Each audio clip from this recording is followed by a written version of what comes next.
করে আমরা সহযোগিতা করব।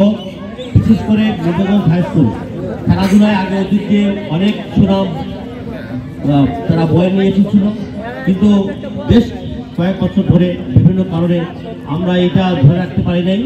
এখন এটা আবার শুরু হয়েছে এবং আমাদের নবগঞ্জ হাই স্কুল যথাসাধ্য এর সাথে সম্পৃক্ত থাকবে বলে আমি আশা করি। আরেকটি কথা না বললেই হয় যে আপনারা দেখেছেন যে আমাদের স্কুলে নতুন ছাত্ররা আছে। স্কুল দীর্ঘদিন ধরে আমরা বোঝা বয়ে বেড়েছিলাম। আমাদের বিশেষ করে আমাদের এই শিক্ষক যে টিম আছে সেই টিমে আমাদের কিছু নতুন যোগ্য টিচার এখানে এসেছে, আপনারা লক্ষ্য করেছেন। শুধু তারা খেলাধুলায় নয়, তারা পাঠদানে থেকে শুরু করে সকল বিষয় তারা অত্যন্ত দক্ষ, যেটা আপনারা আমি আশা রাখি অতি সত্ত্বর আপনারা দেখবেন যে তারা কত যোগ্য টিচার। আমি তাদের ভবিষ্যৎ জীবনের যে আরো সুদৃঢ় তারা যেন উজ্জ্বল যে মতে তারা যেন চলতে পারে সেই সাধুবাদ আমি ব্যক্ত করছি।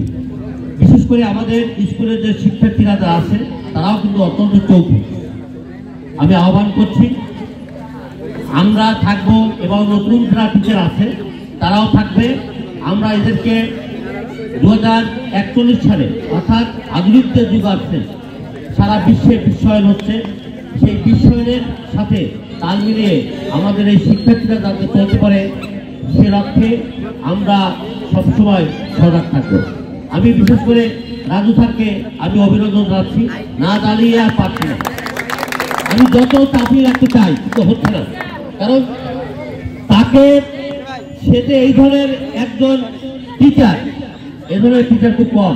আমি তাকে আমি সত্যিকার অর্থে আমি হৃদয় দিয়ে তাকে অভিনন্দন জানাই যে সে এই ধরনের টিম এবং বাচ্চাদেরকে তাদের সুপ্ত প্রতিভাকে সে জাগ্রত করতে পারে, এটা আমাকে সত্যিকারে হতবাক করেছে। এবং আমি আমাদের চারপাশে যারা সম্মানিত অভিভাবক যারা আছেন, আপনারা এই স্কুল আপনাদের যেভাবে চালাতে বলবেন যাতে সুন্দর হয় সে লক্ষ্যে আপনাদের আহ্বান আমি আপনাদের সহযোগিতা কামনা করছি। আর আমাদের বিদ্যালয় ষষ্ঠ শ্রেণী থেকে নবম শ্রেণীতে ভর্তি চলছে, আপনাদের বাচ্চাদেরকে আমাদের স্কুলে ভর্তি করিয়ে দেবেন। আমাদের এখন টিচারের কোনো সমস্যা নাই এবং আমাদের পাশে এই রাজীব সহ অনেকেই এরকম আছে, আমার প্রাক্তন ছাত্র আছে, তারা আমাদের খোঁজখবর নিচ্ছে। আমি তাদেরকে আবারও বিদ্যালয়ের পক্ষ থেকে অভিনন্দন জানাই, তাদের সাথে আছি, সাথে থাকবো।